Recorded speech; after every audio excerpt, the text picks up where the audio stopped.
धन्यवाद देते हैं सर मुख्यमंत्री आप सर। जी, मैं रामजी ध्रुव बोल रहा हूँ, नारायणपुर जिले से, अबुझमाड़ समाज अध्यक्ष। अभी जो पूरा ये तेंदुपत्ता वाला जो पूरा किए हैं वो बहुत ही अच्छा है ऐसे, लेकिन हमारा मानना है कि उसमें थोड़ा सा अगर कुछ बदलाव किया जा सके। हमारे अबुझमाड़ में खासकर अभी आवागमन सुविधा उतना बिल्कुल थोड़ा सा ठीक नहीं है, तो उस पर अगर उससे हो जाता तो और अच्छा हो जाता। धन्यवाद फरस कुमार जी और रामजी ध्रुव जी। हमने तेंदुपत्ता संग्रहण मजदूरी को 2500 रुपये से बढ़ाकर 4000 रुपया प्रति मानक बोरा कर दिया है, ताकि आप लोगों की आमदनी में तुरंत और सीधी बढ़ोतरी हो जाए। मुझे यह बताते हुए खुशी हो रही है कि वर्ष 2019 में 15 लाख मानक बोरा से अधिक तेंदुपत्ता संग्रहण हुआ है, जिसके एवज में 602 करोड़ रुपया मजदूरी का भुगतान किया गया। यह राशि पिछले वर्ष की तुलना में 226 करोड़ रुपया अधिक है। इसके साथ ही हमने लघु वनोपजों के समर्थन मूल्य पर खरीदी का दायरा भी बढ़ा दिया है। पहले सिर्फ 7 वनोपजों की खरीदी करते थे, जबकि अब हमारी सरकार द्वारा 15 वन उपज की खरीदी की जा रही है। 3 लघु वनोपजों रंगनी लाख पर 20 रुपये किलो, कुल्लू गोंद पर 20 रुपये किलो तथा कुसमी लाख पर 22 रुपये किलो अतिरिक्त बोनस देने का इंतजाम भी किया है। आपको यह जानकर आश्चर्य होगा कि प्रदेश में वनोपज का कारोबार लगभग 1800 करोड़ रुपया का होता है, जिसमें हमारे आदिवासी समाज को समुचित भागीदारी नहीं मिली थी। अब हमारी सरकार ने ऐसे नए रास्ते तलाशे हैं जिससे आप सभी भाई बहनों की आय बढ़ सकेगी। हम आदिवासी समाज में मातृशक्ति को और सशक्त बनाना चाहते हैं। इस दिशा में एक नया कदम उठाते हुए यह निर्णय लिया है कि वनोपजों के कारोबार से महिला समूहों के 50,000 से अधिक सदस्यों को जोड़ा जाएगा। परंपरागत वैदिकीय ज्ञान भी छत्तीसगढ़ के वन अंचलों की विशेषता है। इस कौशल को लंबे अरसे में न तो मान्यता मिली और न ही सुविधा, जबकि जड़ी बूटियों के औषधि गुणों को लेकर कोई संदेह नहीं है। हमने परंपरागत वैद्यों के कौशल और ज्ञान को सहेजने तथा इसे उपयोग में लाने के लिए 1200 परंपरागत वैद्यों का एक सम्मेलन आयोजित किया। अब इस दिशा में कार्य आगे बढ़ाया जा रहा है। अबुझमाड़ में आवागमन की सुविधा बढ़ाने का सुझाव भी बहुत अच्छा है।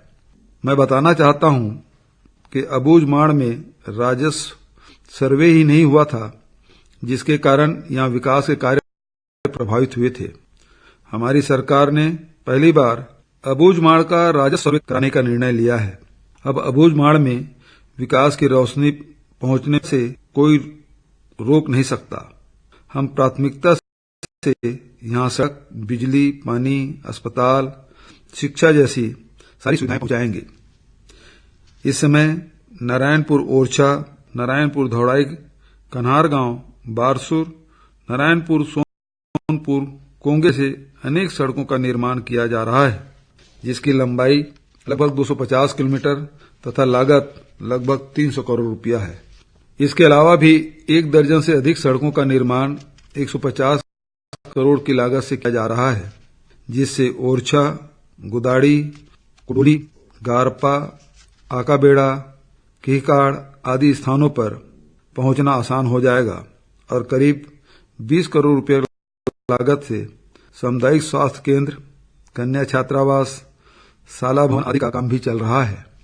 माननीय मुख्यमंत्री जी, अब सुनते हैं ग्राम पंचायत सिरसिदा, जिला धमतरी के भाई चंद्रभान मरकाम के विचार। चंद्रभान मरकाम, ग्राम रामन सिंगी, ग्राम पंचायत सिरसिदा। हमारे गांव में 98% आदिवासी गोंड समाज के लोग रहते हैं। यहाँ पर बालका नदी बहती है। इसमें क्षतिग्रस्त रास्ता है, जिनको नया पुलिया बनाने के लिए शासन प्रशासन को कई बार आवेदन ग्रामवासियों द्वारा किया जा चुका है, परंतु माननीय मुख्यमंत्री बघेल जी के लोकवाणी में विषय आदिवासी विकास हमारी आस के द्वारा प्रश्न कर रहा हूँ, क्या हमारी आस पूरा होगा? मरकाम जी, आपने नदी की चिंता की है, इसलिए मैं आपको विशेष तौर पर साधुवाद देता हूं। मैं आपसे सहमत हूं। नदी बचाने से ही जिंदगी बचती है, इसलिए नदियों को जीवनदायिनी कहा जाता है। हमारी सरकार ने आते ही नरवा, गरवा, घुरवा बारी के लिए एक महाअभियान शुरू किया है, जिसमें नरवा का आशय नालों के साथ हर तरह के जलाशयों को बचाना है। नदी, नाले, झील, तालाब, कुएं और ऐसे हर संरचना जिससे बारिश का पानी बहने से रुके, भूजल की रिचार्जिंग हो, नए जल स्रोत मिले, ऐसे सारे उपाय हम कर रहे हैं। बस्तर की जीवनदायिनी नदी इंद्रावती को बचाने के लिए हमने प्राधिकरण का गठन किया है। नदी तट कटाव में कमी लाने हेतु इंद्रावती, खारून तथा अरपा नदियों के 462 हेक्टेयर क्षेत्र में 6 लाख पौधों का रोपण किया जा रहा है। बालका नदी पर करीब 2.25 करोड़ की लागत से रावण सिंगी एनीकट बनाने के लिए भी कार्य योजना बनाई गई है। हम प्रयास करेंगे कि इस दिशा में ठोस काम हो। माननीय मुख्यमंत्री जी, अब सुनते हैं जिला बस्तर के माखन लाल सोनी जी के विचार। माखन लाल सोनी बोल रहा हूँ बस्तर से। छत्तीसगढ़ का 66% क्षेत्रफल में अनुसूचित क्षेत्र है। वहाँ पर संवैधानिक प्रावधानों का उल्लंघन हो रहा है। बिना पालन किए कैसे इनका समुचित विकास होगा? इसमें जैसे पेशा कानून है, वनाधिकार है, भू राजस्व संहिता की धारा 165, 170 खा पर कोई कार्रवाई नहीं हो रही है, तो इस पर आपकी सरकार क्या करेगी? माखनलाल जी, आपकी चिंता जायज है, लेकिन अब वक्त बदल गया है। अब पहले वाली बात नहीं रही। हमारी सरकार को अभी 1 साल पूरा नहीं हुआ है, लेकिन मुझे यह कहते हुए संतोष है कि हमने आदिवासी समाज के जीवन और उसके संवैधानिक अधिकारों की सुरक्षा हेतु अनेक बड़े फैसले लिए हैं। सरकार की बागडोर संभालते ही हमारा सबसे पहला फैसला लोहांडीगुड़ा में आदिवासियों की जमीन वापस करने का था। भू राजस्व संहिता 1959 की धारा 165, 170 के संदर्भ में स्पष्ट रूप से जान लीजिए कि समस्त अनुसूचित क्षेत्रों में आदिवासी से गैर आदिवासी भूमि क्रय की अनुमति नहीं दी जा रही है। पूर्व में इस प्रकार के जो अंतरण हुए हैं, उनमें भी न्याय दिलाने की पहल की गई है और आदिवासी भूमि स्वामी को पुनः अधिकार दिए गए हैं। अनुसूचित क्षेत्र के आदिवासी समाज के सांस्कृतिक, आर्थिक एवं सामाजिक अधिकारों का पूर्णतः संरक्षण किया जा रहा है। पेशा कानून के अंतर्गत ग्राम सभा की महती भूमिका है। सभी शासकीय कार्यों में ग्राम सभा की अनुमति के बाद ही सभी शासकीय अशासकीय भू अर्जनों की कार्रवाई की जा रही है। विभिन्न शासकीय योजनाओं में सामाजिक अंकेक्षण के माध्यम से ब्यौरा ग्राम सभा में रखा जाता है। जहां तक सामुदायिक वन अधिकारों का विषय है, तो यह हमारी प्राथमिकता है। कोंडागांव जिले के 9 गांव में 9,220 एकड़ जमीन के पट्टे दिए गए हैं। वहीं धमतरी के नगरी में जबर्रा गांव में लगभग 12,500 एकड़ जमीन एक ही गांव में सामुदायिक दावा के तहत अधिमान्यता पत्र दिया गया है। वन अधिकार कानून के क्रियान्वयन में एक और जहां सामुदायिक वन अधिकारों की घोर उपेक्षा की गई थी, दूसरी ओर व्यक्तिगत दावों को भी बड़ी संख्या में निरस्त किया गया था। हमने ऐसे प्रकरणों पर पुनर्विचार का बड़ा निर्णय लिया है। दूर दूर फैले गांवों का नए सिरे से परिसीमन कराकर उन्हें पंचायत का दर्जा दिया गया है। पंचायत प्रतिनिधियों के निर्वाचन हेतु 5वीं और 8वीं परीक्षा उत्तीर्ण होने की अनिवार्यता हमने समाप्त कर दी है। राज्य में पेशा क्षेत्रों के लिए नियम बनाने के लिए उच्च स्तरीय समिति का गठन किया गया है। जाति प्रमाण पत्र बनाने की प्रक्रिया सरल की गई है। अब पिता की जाति के आधार पर नवजात को जाति प्रमाण पत्र दे रहे हैं। जिन निर्दोष लोगों को झूठे मामलों मुकदमों में फंसाया गया था, उन्हें न्याय दिलाने के लिए जस्टिस पटनायक आयोग काम कर रहा है। सारकेगुड़ा में न्यायिक जांच आयोग का प्रतिवेदन भी प्राप्त हो गया है। मैं आश्वस्त करता हूं कि दोषियों के विरुद्ध कानूनी कार्रवाई की जाएगी। बस्तर सरगुजा आदिवासी विकास प्राधिकरण का गठन पहले ही कर दिया गया है, जिसके अध्यक्ष स्वयं मुख्यमंत्री होते थे। हमने विधायकों तथा अन्य स्थानीय लोगों को प्राधिकरण में अध्यक्ष व उपाध्यक्ष पद की जिम्मेदारी सौंपी है। महात्मा गांधी, पंडित जवाहरलाल नेहरू, बाबा साहब अम्बेडकर, सरदार वल्लभ भाई पटेल, लाल बहादुर शास्त्री, डॉक्टर राजेंद्र प्रसाद, मौलाना अबुल कलाम आजाद, श्रीमती इंदिरा गांधी, राजीव गांधी जैसे महान नेताओं के पद चिन्हों पर चलते हैं, जिन्होंने आदिवासी समाज को सबसे पहले और सबसे तेजी से विकास की सुविधा देने की पहल की थी। उनकी संस्कृति और परंपराओं को बचाए रखते हुए सर्वांगीण विकास पर बल दिया था। माननीय मुख्यमंत्री जी, राष्ट्रीय आदिवासी नृत्य महोत्सव के आयोजन का संदेश प्रदेश के कोने कोने तक पहुंच गया है।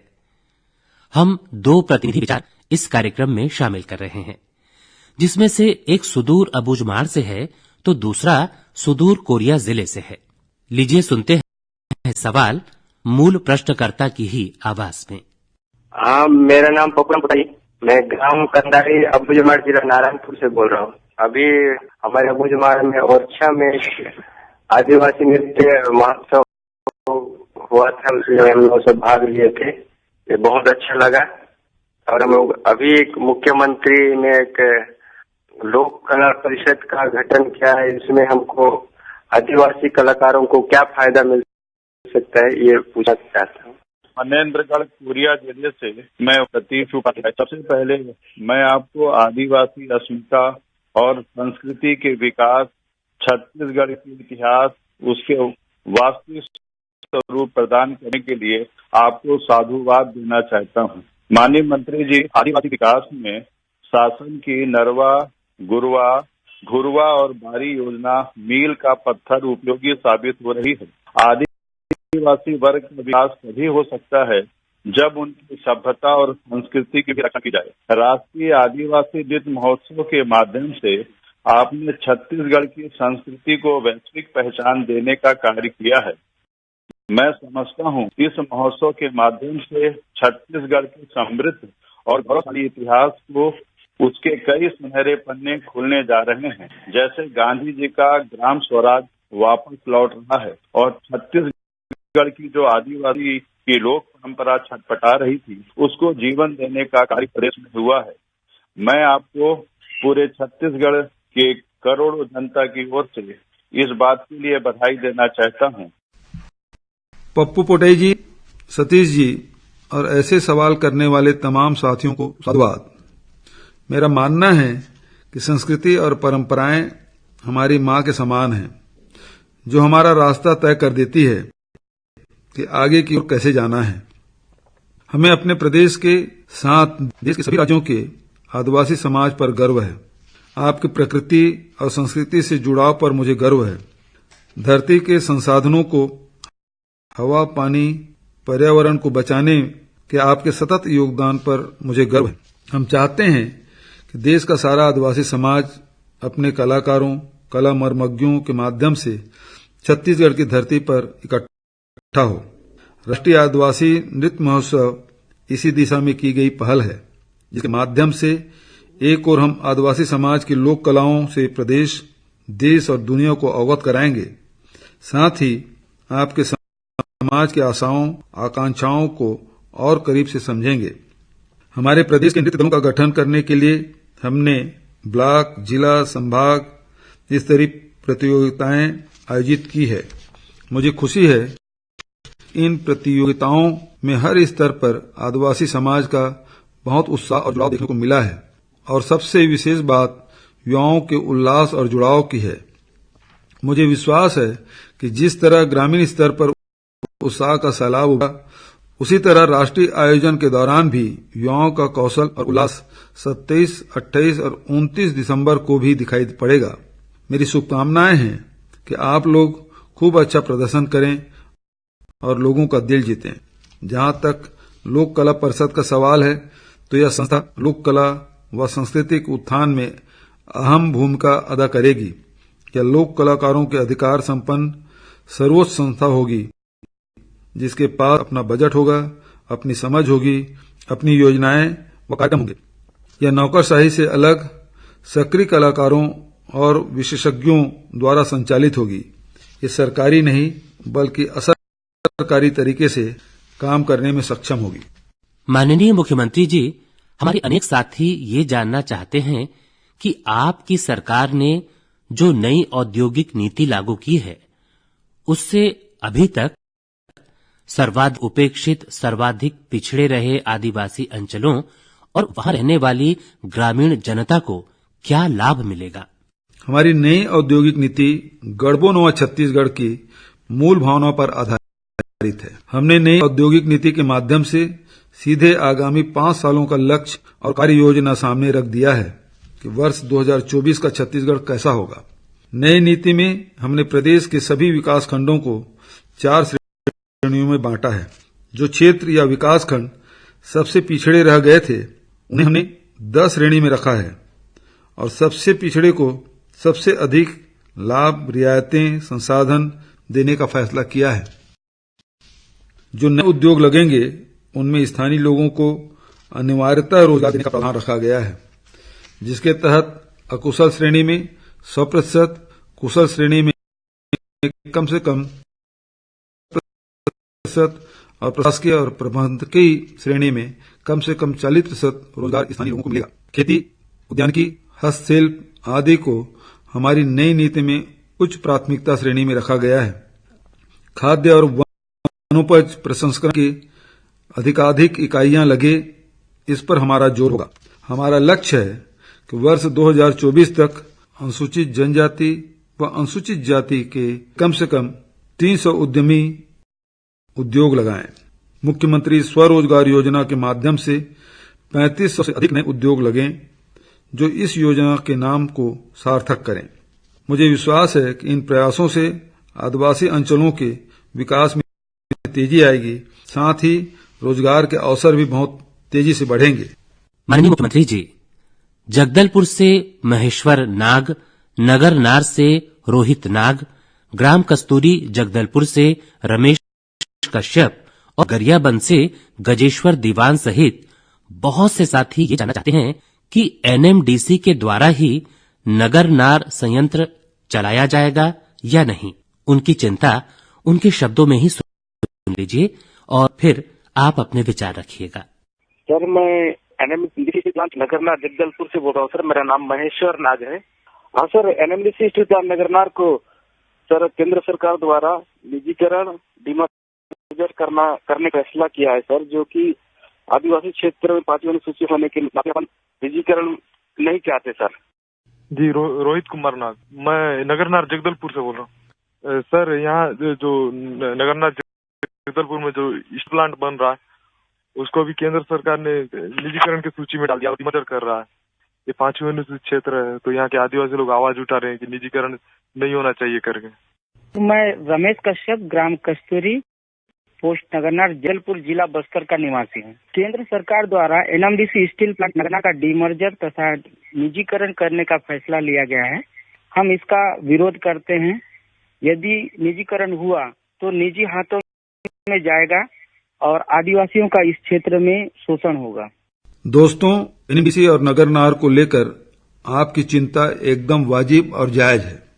मुझे खुशी है कि इस मंच के माध्यम से आप लोगों ने अपनी जमीन, अपनी हवा, अपने पानी और अपने संसाधनों को लेकर अपनी आवाज मुखर की है। आपको पता ही है कि हमारे महान नेता पंडित जवाहरलाल नेहरू ने पंचवर्षीय योजनाओं, सार्वजनिक उपक्रमों के विकास के माध्यम से जनता के प्रति जिम्मेदारी निभाने वाले अनेक संस्थानों की सौगात दी थी, जिसमें भिलाई स्टील प्लांट भी है। एनएमडीसी, एनटीपीसी, एसीसीएल जैसे तमाम उपक्रमों का स्थानीय जनता, स्थानीय विकास, प्रदेश और देश के विकास में अद्भुत योगदान रहा है। हमारे नेताओं ने तो बैंकों, बीमा कंपनियों, बिजली उपक्रम, आकाशवाणी, दूरदर्शन जैसे सारी संस्थाएं भी सार्वजनिक उपक्रम के रूप में विकसित की थी, जिसके कारण हम लोकतंत्र को मजबूत बनाने व वैश्विक मंदी से उबरने में सफल हो रहे हैं। सैद्धांतिक रूप से हम चाहते हैं कि नगर नार का प्लांट एनएमडीसी द्वारा ही संचालित हो। यदि कोई विपरीत फैसला ऊपर से आता है तो हम प्रदेश की जनता और आप लोगों के साथ खड़े होंगे। आपके हितों को संरक्षण देने की जिम्मेदारी हमने हमेशा निभाई थी, निभा रहे हैं और निभाते रहेंगे। माननीय मुख्यमंत्री जी, आदिवासी अंचलों में रहने वाले ग्रामीण युवा सरकारी नौकरी पाने में बहुत सफल नहीं हो पाते। इसके लिए आपने क्या व्यवस्था की है? हमारी सरकार ने वन अंचलों तथा ग्रामीण क्षेत्रों में रहने वाले आदिवासी युवाओं को प्राथमिकता से रोजगार देने के लिए अनेक बड़े कदम उठाए हैं। बस्तर सरगुजा संभाग की तरह कोरबा जिले के ग्रामीण युवाओं का संकोच टूटे और वे आगे बढ़े। इसके लिए हमने जिला संवर्ग के तृतीय तथा चतुर्थ श्रेणी के रिक्त पदों की पूर्ति स्थानीय लोगों से करने की समय सीमा बढ़ा दी है। विशेष पिछड़ी जनजाति के युवाओं को स्थानीय स्तर पर नौकरी देने के लिए नियमों को शिथिल किया गया है। बस्तर, सरगुजा तथा बिलासपुर संभाग के लिए कनिष्ठ कर्मचारी चयन बोर्ड का गठन का निर्णय लिया जा चुका है। प्री मैट्रिक छात्रावास एवं आवासीय विद्यालयों सहित आश्रमों में रहने वाले बच्चों की शिष्यवृत्ति दर बढ़ाकर 1,000 रुपया प्रति माह की गई है। इस एक वर्ष में 16 नवीन एकलव्य आदर्श आवासीय विद्यालय शुरू किए गए हैं, जिसमें 960 बच्चों को प्रवेश मिलेगा। इनके लिए 16 नए भवन भी स्वीकृत किए गए हैं। मैट्रिकोत्तर छात्रावास के विद्यार्थियों की छात्र भोजन सहाय राशि 500 रुपये प्रति माह से बढ़ाकर 700 रुपया प्रति माह की गई है। हम आदिवासी अंचलों में अच्छी शिक्षा, सेहत और रोजगार के अवसरों का सेतु बना रहे हैं। आदिवासी अंचलों में 2 किलो आयोडीन युक्त नमक निःशुल्क तथा 5 रुपये प्रति किलो की दर से प्रोटीन युक्त चना दिया जा रहा है। रियायती दरों पर शक्कर तथा बस्तर संभाग में बीपीएल परिवारों को 2 किलो गुड़ निःशुल्क देने का फैसला किया है। गैर अनुसूचित ग्रामीण क्षेत्रों में बीपीएल परिवारों को केरोसिन की पात्रता बहाल की गई है। इसके साथ ही हाट बाजार में चिकित्सा सुविधा दी गई है, ताकि लोग अस्पताल नहीं पहुंच पाते थे, उन्हें बाजार आने पर अस्पताल की सुविधा मिल सके। मुझे खुशी है कि सुपोषित छत्तीसगढ़ अभियान, मेहरार चौमान जैसे कार्यक्रम लोक अभियान बनकर आदिवासी अंचलों में लोगों की जुबान पर चढ़ गए हैं। 1 दिसंबर से धान खरीदी शुरू हो चुकी है। मैंने स्वयं 1 दिसंबर को अनेक धान खरीदी केंद्रों का जायजा लिया है। आपको विदित है कि हमने केंद्र के नियमों के तहत फिलहाल धान का दाम केंद्र द्वारा निर्धारित समर्थन मूल्य के समान देना पड़ रहा है, लेकिन आपके जेब में 2500 रुपया कैसे पहुंचे, इसकी पूरी व्यवस्था कर रखी है। मैं चाहूंगा किसान भाई बहन किसी भी तरह से बहकावे में न आए और धीरज से अपना काम करें। आज के कार्यक्रम के समापन के पहले मैं याद करना चाहता हूं अमर शहीद वीर नारायण सिंह को, जिनका बलिदान दिवस 10 दिसंबर को है। हम उनके योगदान को याद करते हुए सादर नमन करते हैं। 18 दिसंबर को गुरु बाबा घासीदास जी की जयंती है, जिन्होंने मनखे मनखे एक समान का संदेश देकर विश्व बंधुत्व की अलग जगाई थी। 25 दिसंबर को क्रिसमस है, प्रभु यीशु का जन्म दिवस है। मैं गुरु बाबा घासीदास और प्रभु यीशु को सादर नमन करते हुए कामना करता हूं कि प्रदेश की खुशहाली के लिए अपना आशीर्वाद प्रदान करें। श्रोताओं, मैं एक बार फिर ये बताना चाहता हूं कि लोकवाणी के लिए बहुत से सवाल मिले, लेकिन समय सीमा में सभी सवालों को लेना संभव नहीं था। इसलिए कुछ प्रतिनिधि सवालों के माध्यम से माननीय मुख्यमंत्री जी के विचार जानने का प्रयास किया गया। हमें लगता है कि मुख्यमंत्री जी ने काफी विस्तार से अपनी बात कही है, जिससे लगभग हर सवाल का जवाब मिल गया है। तो श्रोताओं, अब लोकवाणी का आगामी प्रसारण 12 जनवरी 2020 को होगा।